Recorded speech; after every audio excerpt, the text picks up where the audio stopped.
தேவன் நம்மோடு பேசுவாராக. ஏமி என்கிற ஒரு அம்மா, அவங்களுடைய மகன் பெயர் மார்க். ஆனால் ஒரு பயமற்ற ஒரு துணிகரமான வாழ்க்கை வாழ்ந்து கொண்டிருந்தார். தன்னுடைய மகனு குறித்து மிகுந்த பாரம், வேதனை. எப்படியாவது தன் மகன் மார்க்க திருத்தணும் அப்படிங்கிற பல முயற்சிகளை பண்ணினார். தன் பிள்ளைய திருத்தணும் அப்படிங்கிற பல முயற்சியை அந்த அம்மா செஞ்சாங்க, ஏமி என்கிறவங்க.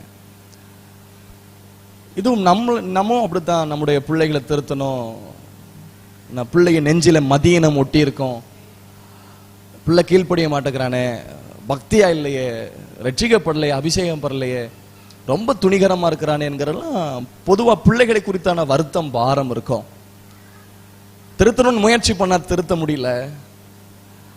ஒரு நாள் வேதத்தை எடுத்து வாசிக்கும் போது ஒரு வசனத்தின் சில வார்த்தைகள் அல்லது ஒரு வாக்கியம் என் அம்மாவை தொட்டது. மார்க் 9ஆம் அதிகாரம் 19ஆம் வசனத்தை கவனியுங்கள். மார்க் 9ஆம் அதிகாரம் அதனுடைய 19வது வசனத்தை ஒரு வாசியுங்கள்.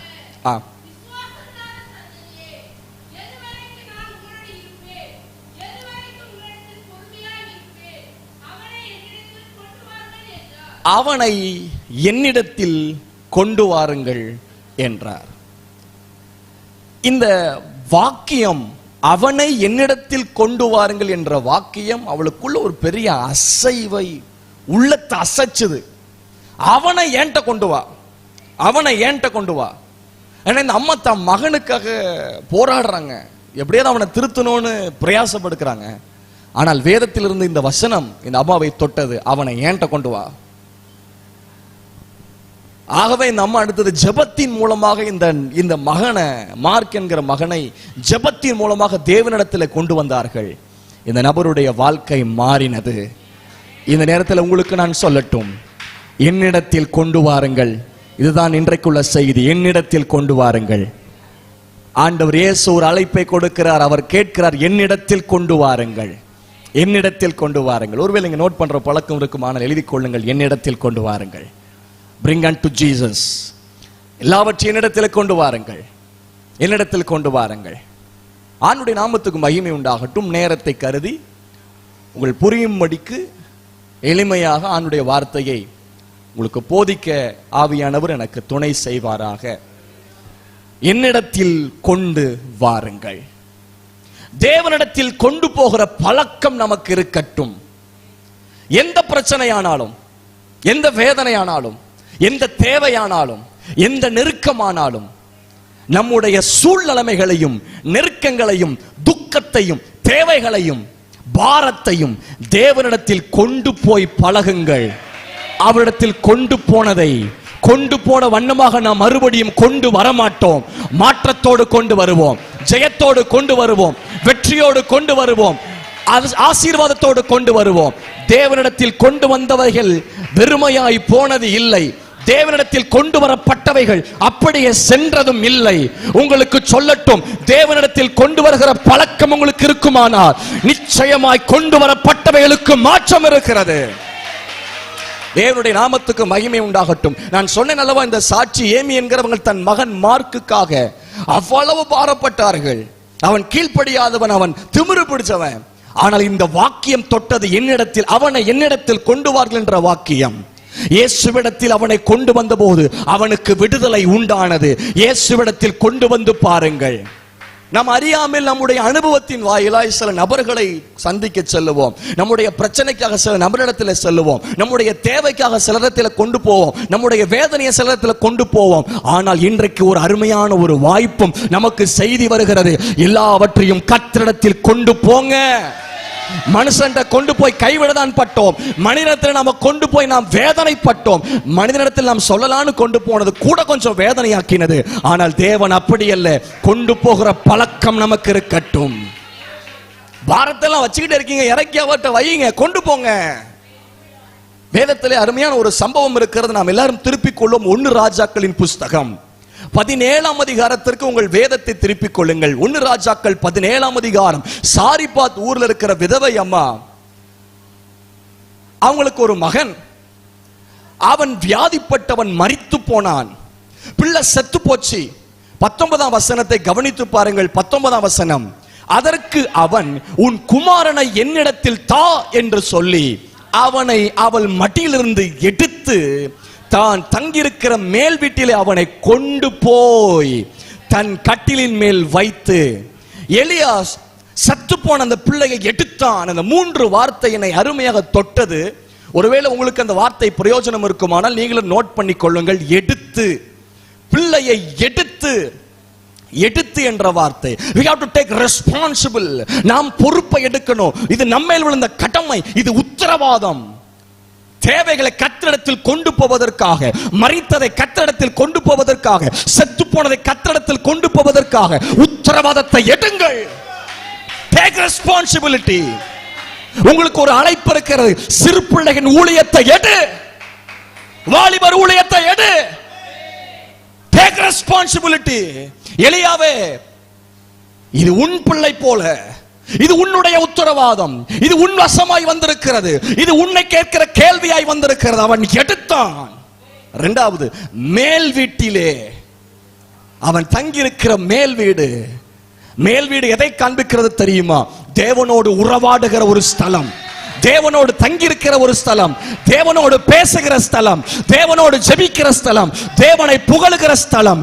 மேல் வீட்டின் அனுபவத்திற்கு கொண்டு வாருங்கள். மூன்றாவது வார்த்தை, கொண்டு போய். கொண்டு போய். இந்த எலியாவுக்கு ஒன்று தெரிந்தது, நான் தங்கியிருக்கிற மேல் வீடு தேவனோடு தொடர்பு கொள்ளுகிற ஒரு வீடு. செத்து போன அந்த பிள்ளையை எடுத்து மேல் வீட்டிற்கு அவன் கொண்டு போனான். நடந்தது என்ன தெரியுமா? அங்கே கொண்டு போய் ஜெபம் பண்ணுகிறார். ஜெபம் பண்ணி முடித்த பின்பதாக அவனுக்கு அவனுடைய ஆத்துமா அவனுக்குள் திரும்ப வந்தது. அவன் பிழைத்தான். அவன் பிழைத்தான். நடந்தது என்ன? இப்பொழுது 23ஆம் வசனத்தை கவனிங்கள். அதிலேயும் 3 வார்த்தை நீங்கள் நோட் பண்ணிக் கொள்ளுங்கள். அப்பொழுது எலியா பிள்ளையை எடுத்து, இப்போ எப்படி பிள்ளை எடுக்கிறார் தெரியுமா? அப்போ செத்து போன பிள்ளை எடுத்தார், இப்போ ஜீவனோடு பிள்ளை எடுக்கிறார். உங்கள் ஊழியம் ஜீவனோடு மறுபடியும் எடுக்கப்படும். எந்த காரியத்திற்கு ஜெபிக்கிறீர்களோ நீங்கள் மறுபடியும் உயிரோடு எடுப்பீர்கள். செத்து போனதை உயிரோடு எடுப்பீர்கள். உங்கள் ஜெபம் மாற்றத்தை கொடுக்கக்கூடியது. உங்களுடைய வேண்டுதல் அது ஆசீர்வாதத்தை கொடுக்கக்கூடியது, ஜெயத்தை கொடுக்கக்கூடியது. எலியாவே, உன் ஜெபம் கேட்கப்படும். எலியா அவ்வளவு பாரத்தோடு செத்து போன பிள்ளையை எடுத்துட்டு மேல் வீட்டுக்கு போனார். பாரத்தோடு ஜெபம் பண்ணினார். கர்த்தர் விண்ணப்பத்தை கேட்டார் தெரியுமா? இப்பொழுது உயிரோடு இருக்கிற பிள்ளையை எடுக்கிறார். மேல் வீட்டிலிருந்து அவனை கீழ் வீட்டுக்குள். அடுத்த வார்த்தை கீழ் வீடு. 19ஆம் வசனத்தில் மேல் வீட்டுக்கு கொண்டு போனார், இப்போ கீழ் வீடு. அடுத்த வார்த்தை கொண்டு வந்து. 19ஆம் வசனத்தில் கொண்டு போய், ஆனால் இந்த வசனத்தில் கொண்டு வந்து. கொண்டு போகும்போது செத்த பிள்ளையா கொண்டு போனார், கொண்டு வரும்போது உயிருள்ள பிள்ளையா கொண்டு வந்தார். கொண்டு போறதற்கும் கொண்டு வருவதற்கும் இடையில் ஏற்பட்டது என்ன தெரியுமா?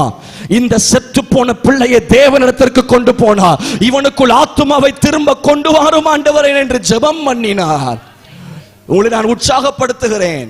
நீங்கள் ஜெபிக்கிறவர்கள், உங்கள் பாரத்தை கொண்டு போகிறவர்கள், ஆனாலும் இன்னும் சில பாரங்களை, இன்னும் சில தேவையை, இன்னும் சில விண்ணப்பங்களை கர்த்தரிடத்தில் கொண்டு போகாமல் இருந்திருக்கலாம். தாராளமா துணிஞ்சு விசுவாசத்தோடு அவர் மேல் வச்சிருக்கிற நம்பிக்கையின் அடிப்படையில் கொண்டு போங்க, கொண்டு போங்க. நிச்சயமாக பலன் இருக்கிறது. ஹல்லேலூயா. நிச்சயமா பலன் இருக்கு. விசுவாசத்தோடு நீங்கள் பிள்ளைகளை தேவனிடத்தில் கொண்டு வாருங்கள். நீங்கள் நிச்சயமா ஜீவனோடு பிள்ளைகளை மறுபடியும் கொண்டு வருவீர்கள். தேவனுடைய நாமத்துக்கு மகிமை உண்டாகட்டும். வேதத்தில் தேவனிடத்தில் கொண்டு போனவைகளை குறித்து நாம் சற்று தியானிக்க போகிறோம். நமக்குள்ள விசுவாசமும் என்னும் ஜெபிக்கிற வாஞ்சை இந்த இரவு நேரத்தில் நமக்கு உண்டாவதாக. கர்த்தரிடத்தில் கொண்டு போகிற பழக்கம் உண்டாகட்டும். தேவனுடைய நாமத்துக்கு மகிமை உண்டாவதாக. முதலாவது மார்க் 10ஆம் அதிகாரம் 13ஆம் வசனத்திலிருந்து நீங்கள் கவனிக்கலாம். மார்க் 10ஆம் அதிகாரம் 13ஆம் வசனத்திலிருந்து ஒருவர் வாசியுங்கள்.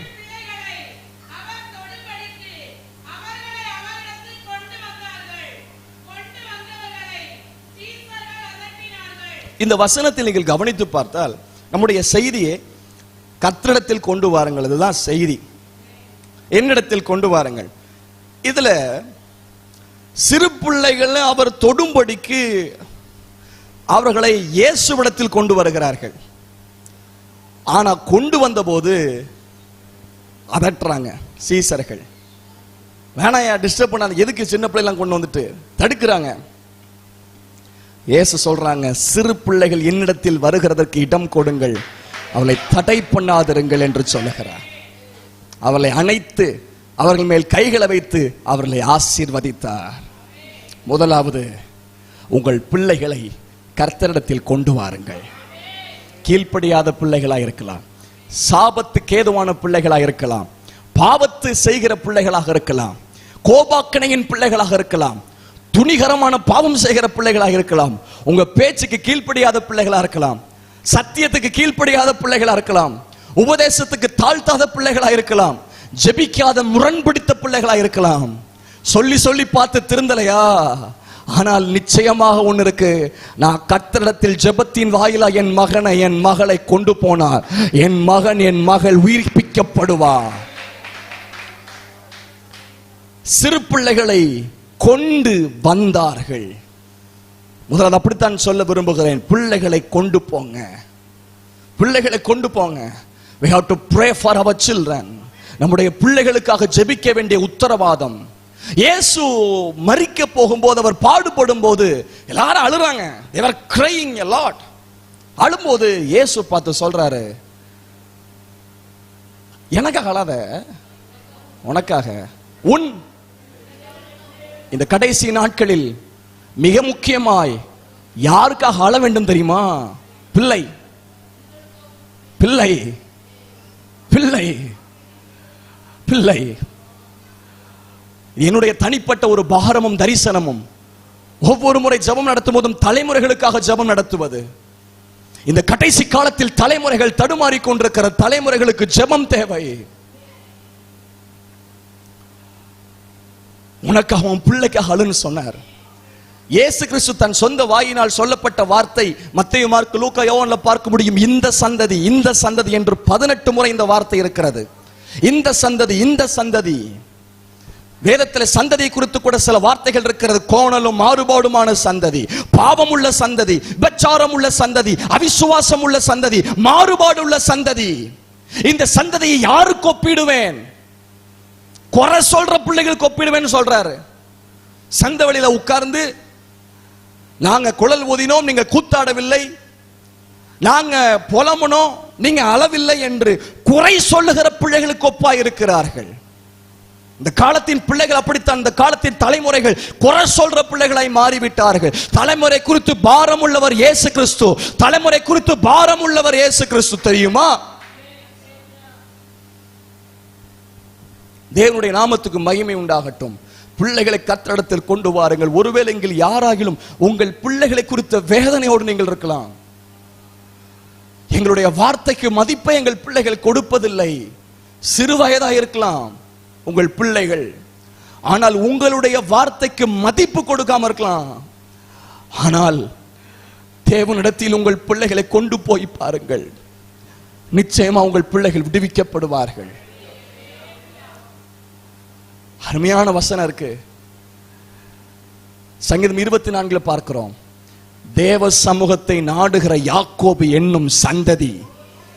எப்பொழுது நம்முடைய சந்ததி தேவ சமூகத்தை நாடுகிறதா மாறும். என் சந்ததி தேவ சமூகத்தை நாடுகிறதா இருக்கட்டும். தேவ சமூகத்தை நாடணும். அப்படி சில வினாடி கை உயர்த்தி ஜெபம், ஆண்டவரே எங்கள் சந்ததி தேவ சமூகத்தை நாடுகிற சந்ததியா இருக்கட்டும். ஆண்டவரே எங்க சந்ததி தேவ சமூகத்தை நாடுகிற சந்ததியா இருக்கட்டும். அப்பா, தேவ சமூகத்தை நாடுகிற சந்ததியாக இருக்கட்டும். ஆண்டவரே தேவ சமூகத்தை நாடுகிற சந்ததியாக இருக்கும்படி கேட்கிறோம் இயேசுவின் நாமத்தில் பிதாவே, ஆமென். சந்ததியை குறித்து வேதம் பார்க்கிறோம். சந்ததி மேல் என் ஆவியும் சந்தானத்து மேல ஆசீர்வாதத்தை ஊற்றுவேன். அம்மா, தலைமுறைகளுக்கு நம்ம சொத்தோ பணமோ பொருளோ சேர்த்து வைப்பதை விட தலைமுறைகளுக்கு ஆவியும் ஆசீர்வாதம் வேணும். அவருடைய ஆவி, அவருடைய ஆசீர்வாதம் வேணும். தெரியுமா? ஆண்டவர்கிட்ட கேட்கணும், ஆண்டவரே எங்க தலைமுறைகளுக்கு மேல உங்க ஆவியும் உங்க ஆசீர்வாதத்தையும் தாங்க ஆண்டவரே.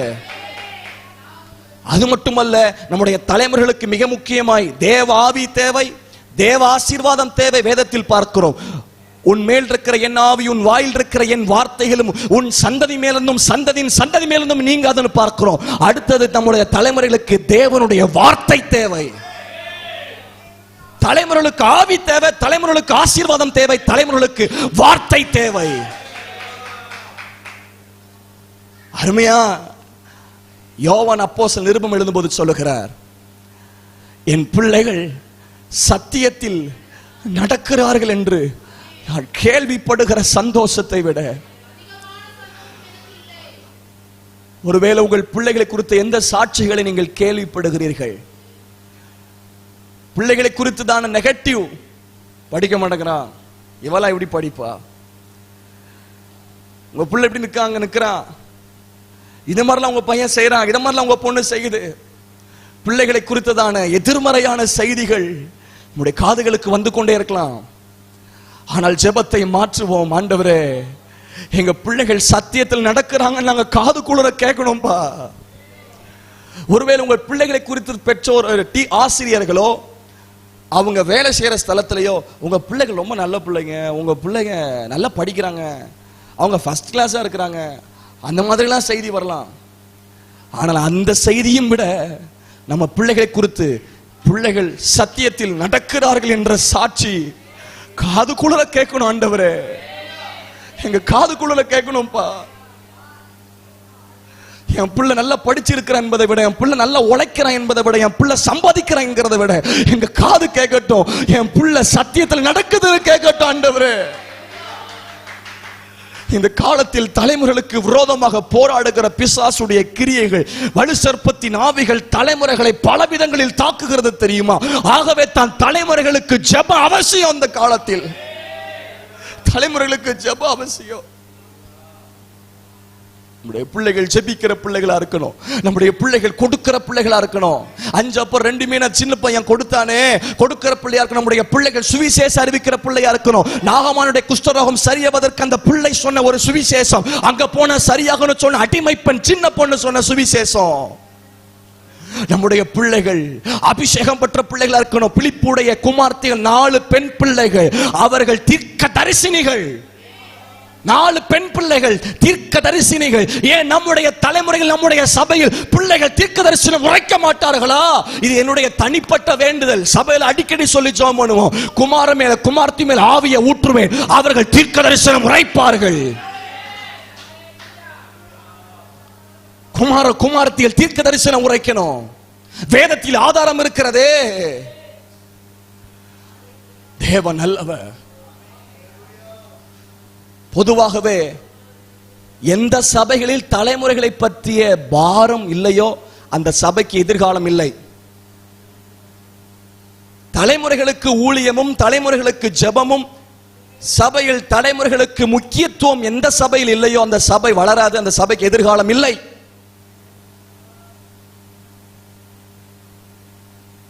ஒரு ஊழியர் சொன்ன காரியம், அவங்களுடைய சபையிலே அதிகமாய் தலைமுறைகளுக்கு ஊழியத்தை மிகுந்த முக்கியப்படுத்துவார்கள்.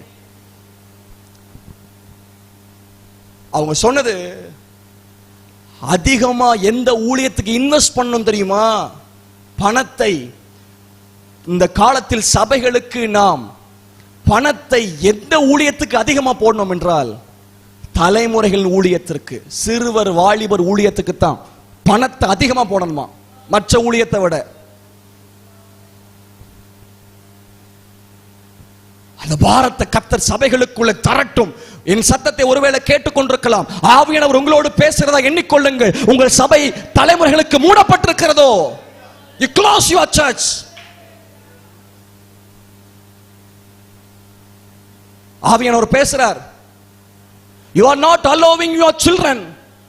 உங்கள் தலைமுறையை நீங்கள் ஏன் அனுமதிப்பதில்லை? மட்டம் தட்டி யார் தவறவில்லை, யார் குறை சொல்ல குறையா இருக்கு, யாருக்கு குறை இல்லை. மட்டம் தட்டி தலைமுறைகள் இன்றைக்கு தடுமாறி போகிறார்கள் தெரியுமா? வேதத்தில் பார்க்கிறோம், உனக்குள் இருக்கிற விசுவாசம் உன் பாட்டியாக லோபிசாலுக்குள் இருந்தது, உன் தாயக ஐனிக்காலுக்குள் இருந்தது இப்போ உனக்குள்ள இருக்குப்பா. விசுவாசம் கூட தலைமுறை தாண்டி வந்துச்சே, இப்போ நமக்குள்ள இருக்கிற விசுவாசம் பிள்ளைக்கு இருக்கா? தாத்தாக்குள்ள இருக்கிற விசுவாசம் பேர பிள்ளைக்குள்ள இருக்கா? அப்பா அம்மாக்குள்ள இருக்கிற விசுவாசம் பிள்ளைக்கு இருக்கா? அப்பா அம்மாக்கு இல்லாத கல்வி அறிவு பிள்ளைக்கு இருக்கு. அப்பா அம்மாக்கு இல்லாத நல்ல உயர்ந்த வசனம் பிள்ளைக்கு இருக்கு. ஆனா அப்பா அம்மாக்குள்ள இல்லாத விசுவாசம் பிள்ளைக்கு இருக்கா?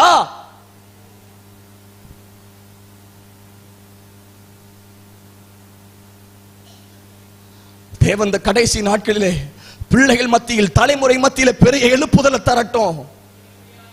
தலைமுறை மத்தியில் பெரிய எழுப்புதலை தாக்கத்தை தரட்டும். Train up your children in faith. ஒருவேளை நான் கொண்டு வந்த எல்லா குறிப்புகளை பிரசங்கம் பண்ண முடியவிட்டாலும் பரவாயில்ல, ஆவியானவர் இன்னைக்கு என்ன பேச வைக்கிறார் அதை மட்டும் நான் பேசிட்டு போகிறேன். பிள்ளையினிடத்தில் கொண்டு வாருங்கள். எப்படி செத்து போன பிள்ளையை எலியா தூக்கி மேல் வீட்டுக்கு கொண்டு போனாரோ, ஏன் நம்ம கொண்டு போக கூடாதா? சில காலம் மட்டும்தான் நம்மளால கண்டித்து சொல்லி வளர்க்க முடியும், அதற்கு மேல் முடியாது.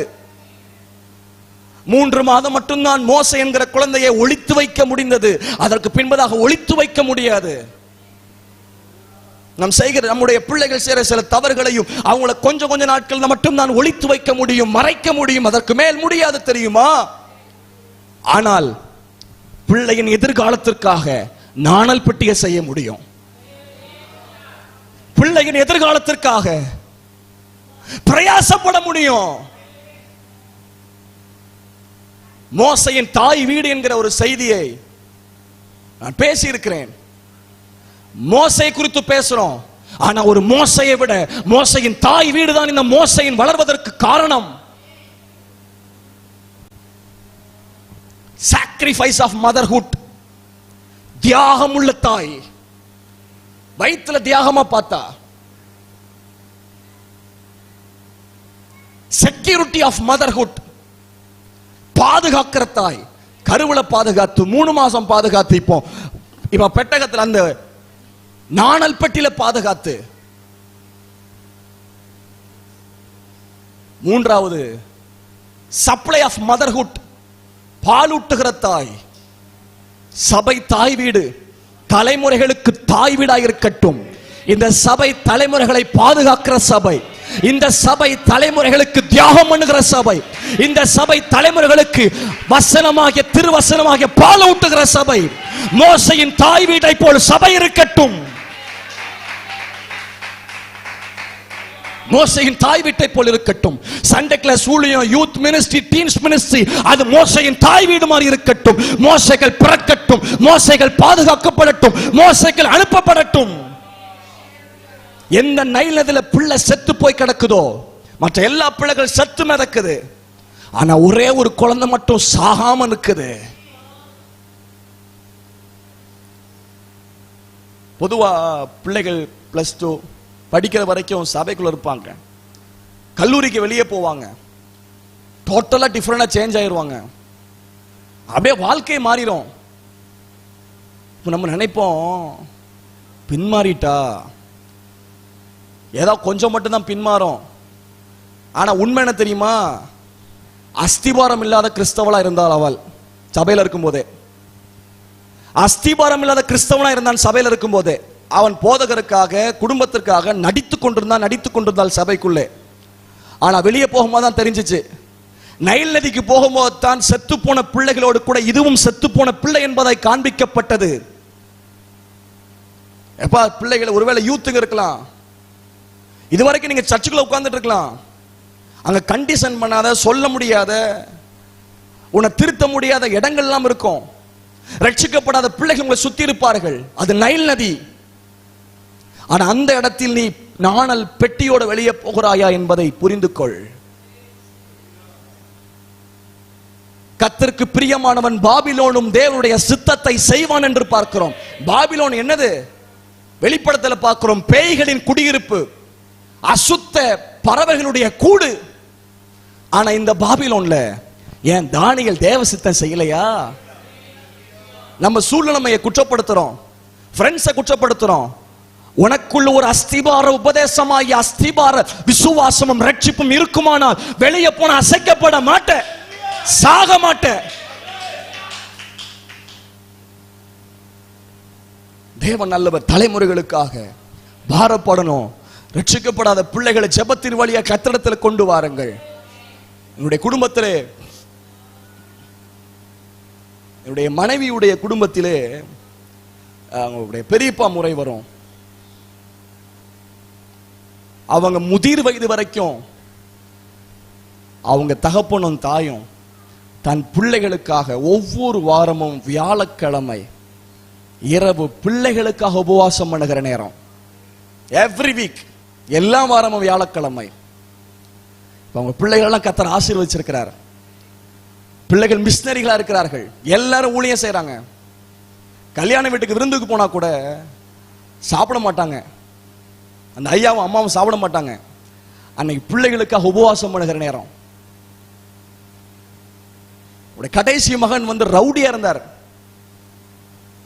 கீழ்ப்படியா இருந்தார், மிகுந்த துரோகியா இருந்தார். ஆனால் இவங்க ஜெபத்தை விடல.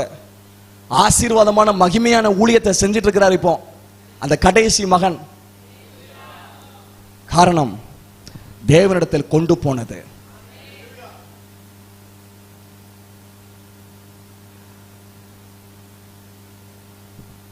ஜார்ஜ் முல்லர் என்கிறவர் கிறிஸ்தவ குடும்பம் தான். கர்த்தர் வல்லமையா பயன்படுத்தினார். நிறைய ஆர்ஃபனேஜ் வச்சார், பைபிள் காலேஜ் மினிஸ்ட்ரிஸ் பண்ணார். ஆனால் அவருக்குள்ள பின்மாற்றம் அடைஞ்சு ரொம்ப துரோகிய பின்மாற்றமாய் மாறி போனார். ஒரு நாள் வீட்டை விட்டு வெளியே போகிறதற்கு துணிஞ்சிட்டார். வீட்டை விட்டு வெளியே போகணும்னு சொல்லி தாய் சொன்னாங்களா, hey you can run from home, நீ வீட்டை விட்டு வெளியே போகலாம், ஆனா என் ஜெபத்தை விட்டு வெளியே போக முடியாது. வீட்டை விட்டு வெளியே போனாரு. ஆனா தாய் ஜெபத்தை விடல, பிள்ளைக்காக ஜெபத்தை விடல. கர்த்தர் ஜார்ஜ் முல்லரை ஊழியனா மாத்தினார்.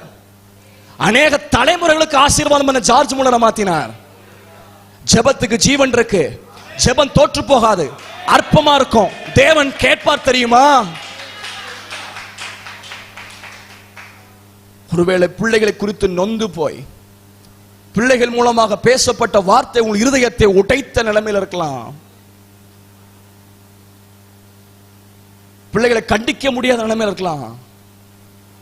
ஆனால் தேவனிடத்தில் ஒப்பு கொடுக்கலாம். கர்த்தர் பார்த்துக் கொள்வார். யாக்கோபு கூடாரவாசி, செல்ல பிள்ளை, வீட்டிலே வளர்ந்தவர், வீட்டிலே இருந்தவர் தான். ஆனால் சூழ்நிலைமைன்னு ஒன்று வரும்போது பிள்ளையை வெளியே அனுப்பித்தான் ஆக வேண்டியிருக்கு. ஆசீர்வதிச்சு அனுப்புறாரு. ஆனால் கர்த்தர் இந்த யாக்கோபை இஸ்ரவேலா மாத்தலையா? இஸ்ரவேலா மாத்தலையா? சாமுவேல் என்னும் பிள்ளையை நான் அவனை கொண்டு போய் விடுவேன் என்று தன் புருஷனிடத்தில் சொன்னால், நான் கொண்டு போய் விடுவேன், நான் கொண்டு போய் ஆலயத்தில் விடுறேன், ஆண்டவர்கிட்ட கேட்டேன், ஒப்பு கொடுத்தாள். தயங்காதீங்க, பிள்ளைகளுக்காக ஆண்டவர்கிட்ட கேளுங்கள்.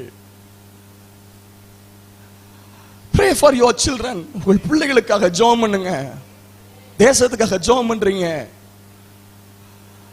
ஆனா உங்க பிள்ளைகளுக்காக ஜெபம் பண்ண தவறாதீங்க. முடிதல் இரவு நேரத்தில் தொட்டு ஜெபம் பண்ணுங்கள். அவளுக்கு ஜெபம் பண்ண மறந்துடாதீங்க. வேதத்தில் வசனம் இருக்கிறது, புலம்பல் 2ஆம் அதிகாரம் 18-19. அந்த வசனத்தை உங்கள் வாழ்க்கையில் நீங்கள் அப்ளை பண்ண முடிஞ்ச, அதை நீங்கள் அபியாசப்படுத்த முடிந்தால் அபியாசம் பண்ணுங்கள். எல்லாரும் திருப்பிக் கொள்வோம். புலம்பல் 2ஆம் அதிகாரம் 18-19. அவர்கள் இருதயம் ஆண்டவரை நோக்கி கூப்பிடுகிறது. சீயோன் குமாரத்தின் மதிலே இரவும் பகலும் நதி அளவு கண்ணீர் விடு, ஓய்ந்திராது. உன் கண்களின் கருவிழி சும்மா இருக்க ஒட்டாது. எழுந்திரு, ராத்திரியிலே முதற் சாமத்தில் கூப்பிடு.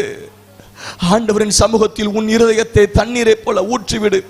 எல்லா தெருக்களின் முனையிலும் பசியினால் மூர்ச்சிருத்து போகிற உன் குழந்தைகள், இந்த வார்த்தை பாருங்க, உன் குழந்தைகளின் பிராணனுக்காக உன் கைகளை அவரிடத்தில் ஏறெடு. உன் குழந்தைகளின் பிராணனுக்காக. நான் தான் நம்முடைய பிள்ளைகளுக்கு உத்தரவாதி. ஏன் கர்த்தர் இருவரை படைத்தார் தெரியுமா? தேவ பக்தி உள்ள சந்ததியை பெரும்படிக்குத்தானே. ஆனால் தேவ பக்தியின் வேஷம் தரித்த தலைமுறைகள் தான் இப்பொழுது இருக்கிறது. தேவ பக்தி உள்ள சந்ததியம் பிள்ளைகள் மாறணும்பா. பாரத்தோடு, தியாகத்தோடு, உபவாசத்தோடு பிள்ளைகளுக்காக நீங்கள் ஜெபிக்கலாம். இன்றைக்கு பிள்ளைகளுடைய வாழ்க்கையில் மாற்றத்தை நீங்கள் பார்க்காமல் இருக்கலாம். நிச்சயமாக உங்களுடைய எதிர்காலத்தில் பிள்ளைகளுடைய வாழ்க்கையில் மாற்றம் இருக்கும். பிள்ளைகள் நிச்சயமாய் கர்த்தருக்காக பிரகாசிப்பார்கள்.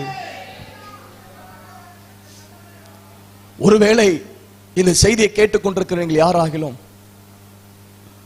பிள்ளை இல்ல பாஸ்டர், பிள்ளை இல்ல பாஸ்டர் நீ ஏங்கலாம். கர்த்தர் தருகிறவர், நிச்சயமா கர்த்தர் தர்றவர். கற்பதில் நீ அவரால் கிடைக்கும் பலன். பிள்ளைகள் கர்த்தரால் வரும் சுதந்திரம். பிள்ளைகளின் பிள்ளைகளை காண்பாய் என்று வேதம் சொல்லுகிற. நான் பிள்ளைய பார்த்துட்டேன், பிள்ளைகள் பிள்ளைய பார்க்க முடியல, நீங்க ஏங்கலாம். வாக்கு தத்தத்தை பிடித்து ஜெபம் பண்ணுங்கள். அவனுடைய நாமத்து மகிமை உண்டாகட்டும். உன் பிள்ளைகளின் பிராணனுக்காக கைகளை விரித்து ஜெபம் பண்ணு. நதியளவா கண்ணீர் விடு. பிள்ளை படிக்கணும், பிள்ளை வேலை செய்யணும், பிள்ளை சம்பாத்தியம் பண்ணணும், அவ்வளவு பிரயாசம், அதற்காக ஜெபம். பிள்ளை தேவ சித்தம் செய்யட்டும் ஜெபம் பண்ணுங்க. ஒரு ஊழியர், தீர்க்கதரிசன அபிஷேகம் உள்ள தீர்க்கதரிசன ஊழியம் செய்கிற ஒருவர் எனக்காக ஜெபம் பண்ணும்போது சொன்னார், ஆச்சரியமா என்னுடைய பிள்ளைகளுடைய பேர் அவர் சொல்றாரு. நாங்க போன்ல பேசி ஜெபம் பண்றோம்.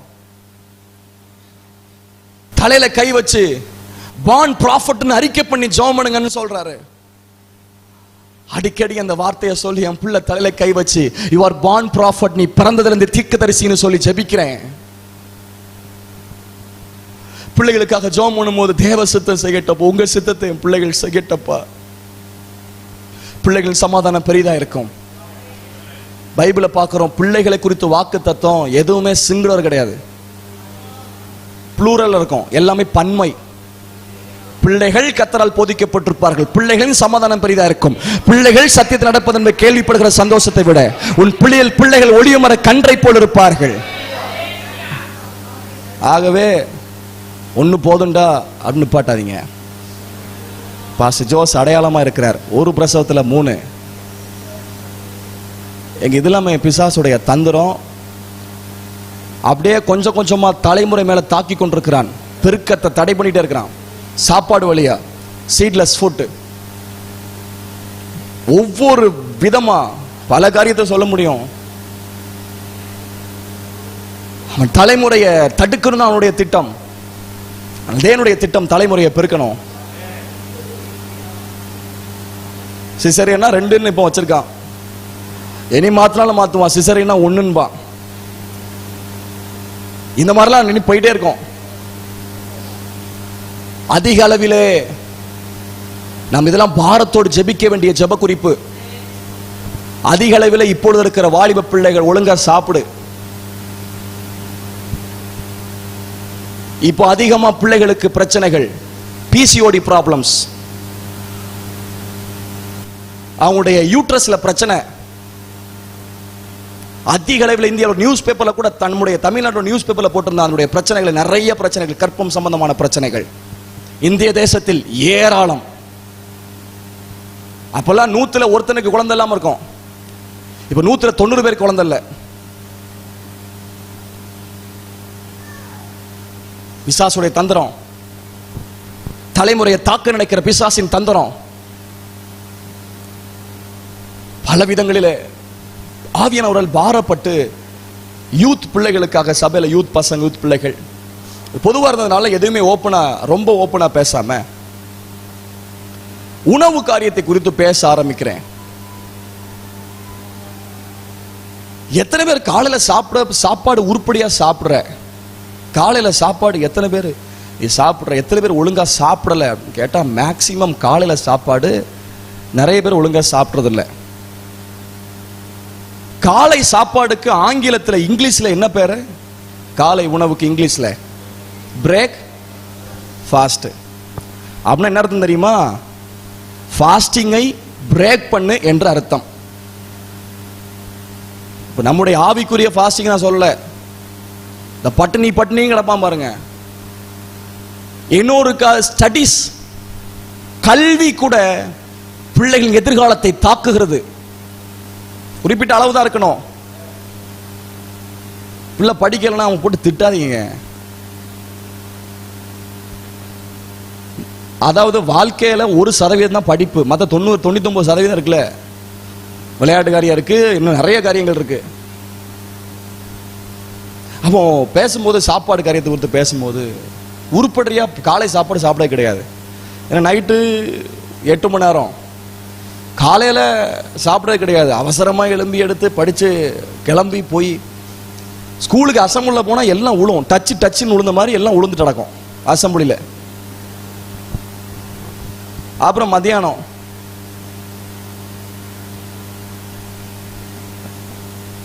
பாரத்தோட சொல்லும்போது டெஸ்ட் யுவர் பிளட் லெவல், உடைய ரத்தம் எவ்வளவு இருக்குன்னு சோதிச்சுப்பார். ஒரு கர்ப்பிணி பெண்ணுக்கு இவ்வளவு ரத்தம் இருக்கணும். சில சம்பவங்களை நாங்க பார்த்திருக்கிறோம். இவ்வளவு கஷ்டப்பட்டிருக்காங்க. ஒரு கர்ப்பிணி பெண்ணுக்கு எவ்வளவு பிளட் இருக்கணும், உன்னுடைய பிளட் லெவல் எவ்வளவு இருக்கு. மீட்டிங் முடிச்சு, எங்களுடைய சபையில மீட்டிங் முடிச்சு மகள் வந்து பேசுறாங்க, பாஸ்டர் இன்னைக்கு ஆண்டதான் ஆண்டவர் தீர்க்க தரிசனமா பேசினார். 12ஆம் வகுப்பு படிக்கிற மகள், பாஸ்டர் என் பிளட் லெவல் வந்து 5 பாயிண்ட். 12ஆம் வகுப்பு படிக்கிற பிள்ளைக்கு 5 பாயிண்ட் பிளட். ஆச்சரியப்பட்டாங்களா சார், நீ எப்படி உயிரோடு இருக்க? அப்ப யூத் கோஆர்டினேட்டர் அக்காட்ட சொல்றேன், அவளை கேர் பண்ணுங்க. நான் அந்த பொண்ணுகிட்ட சொல்றேன், எனக்கு 2 மாசத்துல திரும்ப ரிப்போர்ட் வந்து காமிக்கணும், சொல்லணும். நம்ம ஆவிக்குரியத்து முக்கியத்துவம் கொடுப்போம், ஆரோக்கியத்து முக்கியத்துவம் கொடுப்பது இல்லை.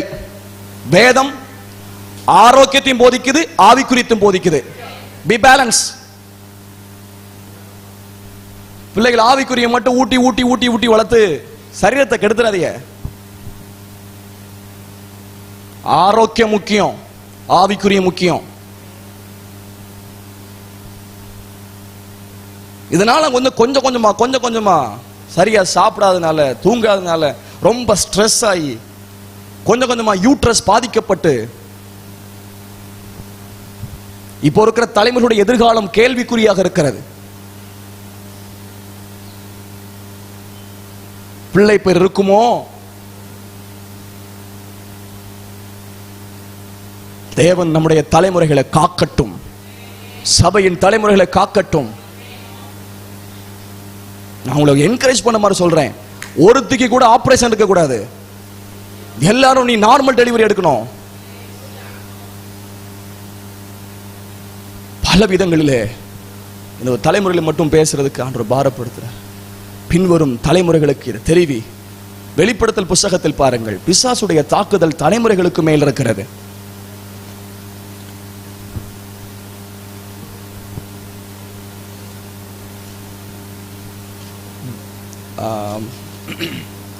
அந்த பிள்ளை பெற்ற உடனே அது எந்த அதிகாரம்? 12 அதிகாரம். நன்றி நன்றி நன்றி. 12 அதிகாரம். இப்போ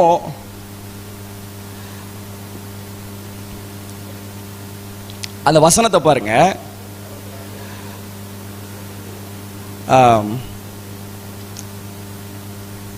இரண்டாம் வசனம், அவள் கர்ப்பவதியாயிருந்து பிரசவ வேதனை அடைந்து பிள்ளை பெறும்படி வருத்தப்பட்டு அலறினாள். அப்பொழுது வேறு ஒரு அடையாளம் வானத்தில் காணப்பட்டு. சரி, இப்போ அப்படியே அந்த பிரசவித்த போது அது எத்தனாவது வசனம் வருது?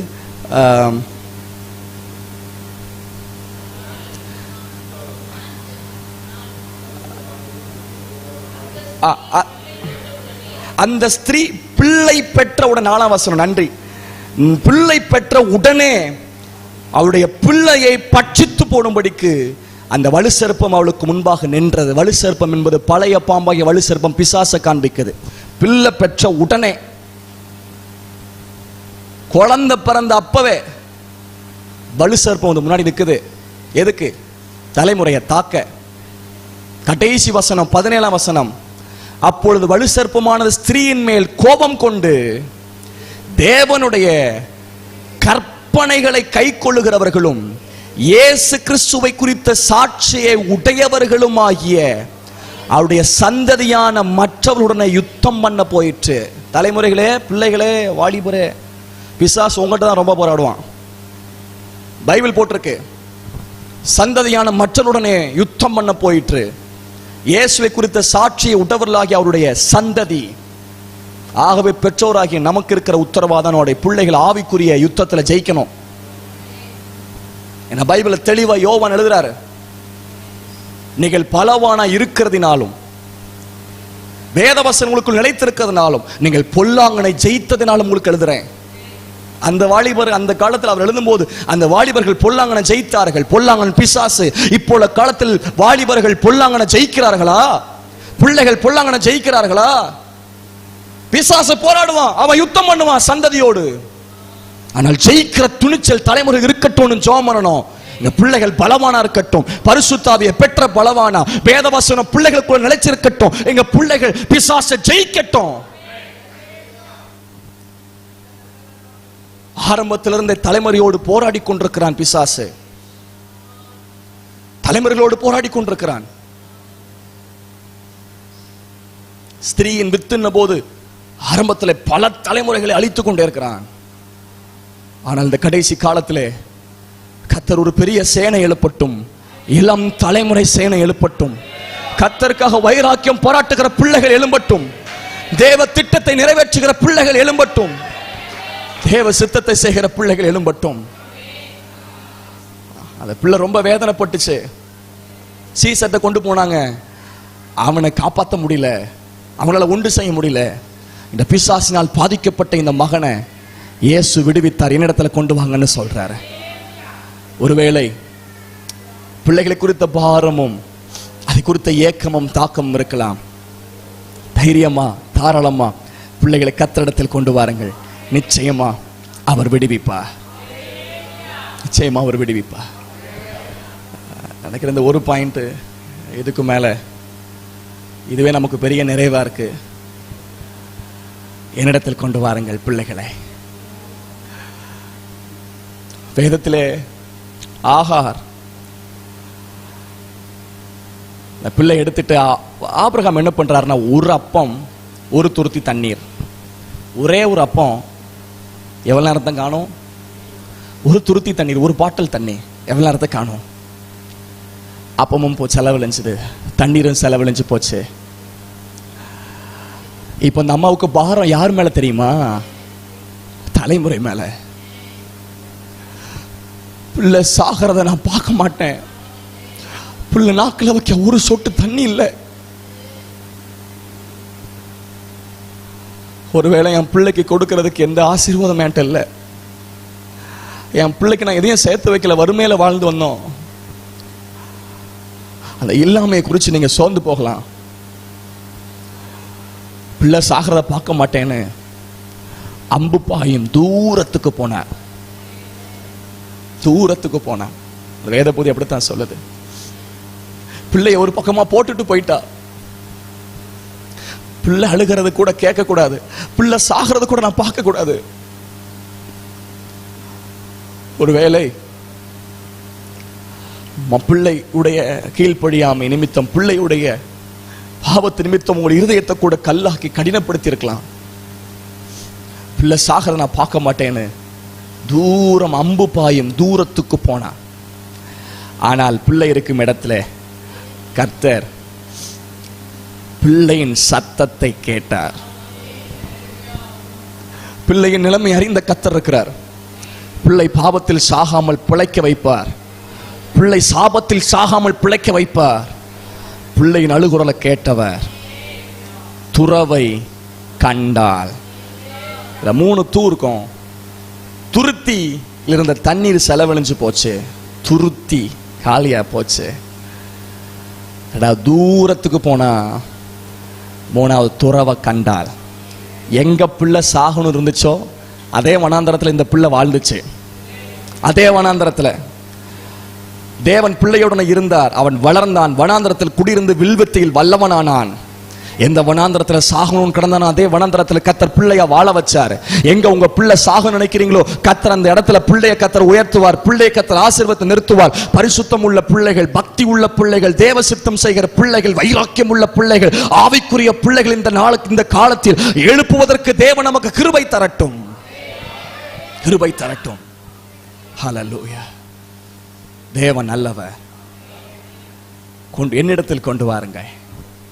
எப்படி எலியா பிள்ளைய தேவனிடத்துல கொண்டு போனார், எப்படி அந்த சகோதரன் தம் பிள்ளைய பையனை இயேசு இடத்துல கொண்டு வந்தாங்க. பிள்ளை இடத்துல வர்றதுக்கு இடம் கொடுங்கள், ஆண்டவரிடத்துல கொண்டு போங்க. பிள்ளைகளுடைய திருமண காரியத்துக்காக பல பிரயாசம் எடுக்கலாம், அந்த காரியத்தை ஆண்டவர்கிட்ட கொண்டு வாங்க. ஒரு பிள்ளைகளுடைய வேலை காரியத்திற்காக நீங்க அவ்வளோ முயற்சி எடுக்கலாம், அதை ஆண்டவர்கிட்ட கொண்டு வாங்க. பிள்ளைகளுடைய மனமாற்றத்திற்காக அவனை திட்டி திட்டி திட்டி ஏசி அடிச்சு அதனால எந்த பிரயோஜனமும் இல்லாமல் இருந்திருக்கலாம், அதனால ரெஸ்பான்ஸ் இல்லாமல் இருந்திருக்கலாம். ஆனால் உங்களுடைய கண்ணீரின் ஜெபத்தை அங்கே கொண்டு வாருங்கள். நிச்சயமா பிள்ளைகள் மாற்றப்படுவார்கள், பிள்ளைகள் உயர்த்தப்படுவார்கள். நம்முடைய ஆண்டவர் தலைமுறைகளின் தெய்வன், தலைமுறைகளை உருவாக்குகிறவர், தலைமுறைகளை கனம் பண்ணுகிறவர். கடைசி நாட்டில் ஒரு பெரிய சேனை கர்த்தருக்காக எழும்பி நிற்கட்டும், ஜெபமாக மாறட்டும். கர்த்தர் உங்கள் பிள்ளைகளை கனம் பண்ணுவார். இளமையில் ஓங்கி விழுகிற விருட்ச கன்றுகளாய் இருப்பார்கள், சித்திரம் தீர்க்கப்பட்ட அரண்மனை மூளை கற்களாய் உங்கள் குமார்த்திகள் இருப்பார்கள், பந்தய சுற்றில ஒளிமர கண்டுகளாய் இருப்பார்கள். கர்த்தர் பிள்ளைகளின் சமாதானம் பெரிதா இருக்கும்படி செய்வார். பிள்ளைகள் கர்த்தரால் போதிக்கப்பட்டிருப்பார்கள். கர்த்தர் பிள்ளைகளை கனம் பண்ணுவாராக, பிள்ளைகளை ஆசீர்வதிப்பாராக. நம்ம ஆண்டவர் சமூகத்தில் ஜெபம் பண்ணுவோமா? ஹல்லேலூயா, ஹல்லேலூயா, ஹல்லேலூயா. ஒருவேளை பிள்ளைகள் நிமித்தமா ரொம்ப வேதனையோட, பிள்ளையுடைய மன முறிவு, அவனுடைய பேச்சு, அவனுடைய காரியம்லாம் மனதை முறியடிச்சுட்டே இருக்கலாம். பிள்ளையினுடைய வார்த்தை உங்களை உடைச்சி 10 மாசம் சுமந்து பெத்த என்ன இப்படி மாத்திட்டானே மாத்திட்டாலே என்ற ஏக்கம் இருக்கலாம். ஹல்லேலூயா. தலைமுறைகளை கைவிடாதவர். ஜெப நிலைமையில் ஆண்டவர்ட்ட பிள்ளைகளை ஒப்பு கொடுப்போம். சில வினாடிகள் அப்படியே உங்க எல்லா பிள்ளைகளை கர்த்தர்ட்ட ஒப்பு கொடுங்கள். ஒருவேளை தாத்தா பாட்டி இருப்பீங்கன்னா உங்க பிள்ளைகளை ஒப்பு கொடுங்கள். உங்களை கற்பது மணி இல்லையா, விசுவாசத்தோட கத்த தரப்போகிற பிள்ளைக்காக ஆண்டவர்ட்ட ஒப்பு கொடுங்க. ஹல்லேலூயா, ஹல்லேலூயா. ஒருவேளை மறைமுகமாக நம்முடைய பிள்ளைகள் தவறு பண்ணலாம், நமக்கு முன்னாடி நல்லதா செஞ்சுட்டு பின்னாடி தவறு பண்ணலாம். எங்க பிள்ளைகள் நாங்கள் இழந்துடக்கூடாதப்பா, எங்க பிள்ளைகள் நாங்கள் இழந்துடக்கூடாதப்பா. ஹல்லேலூயா.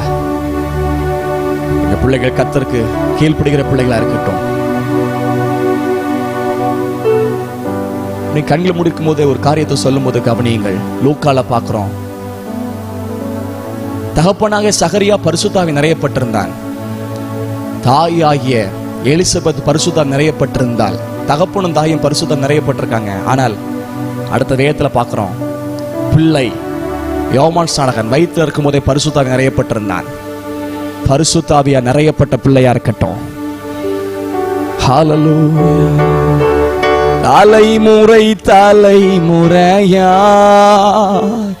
எங்கள் அடைக்கலமானீரையா, முற்பிதாக்கள் ஆராதித்த எங்கள் பரிசுத்த தெய்வம் நீரே. தலைமுறை தலைமுறையா எங்கள் அடைக்கலமானீரையா, முற்பிதாக்கள் ஆராதித்த எங்கள் பரிசுத்த தெய்வம் நீரே. அப்படி ஒரு காரியத்தை ஜெபம் பண்ண போறோம். இந்த காலத்தில் பிள்ளைகள் அந்நிய நோகத்தில் பிணைக்கப்பட்டிருக்கூடாது. படிக்கிற இடத்துல, வேலை செய்யற இடத்துல, தங்கி இருக்கிற இடத்துல ரட்சிக்கப்படாத அந்நிய நோகத்தோடு நம்முடைய பிள்ளைகள் இணைஞ்சிடக்கூடாது. அந்த ஒரு காரியத்திற்காக ஆண்டவர் சமூகத்தில் ஜெபம் பண்ணும்படி கேட்கிறேன். ஹல்லேலூயா, ஹல்லேலூயா. ஜெபம் பண்ணுவோம். ஆண்டவரே, அந்நிய நோகத்தில் எங்க பிள்ளை இணைக்கப்படாதபடிக்கு காத்துக்கொள்ளும் ஆண்டவரே.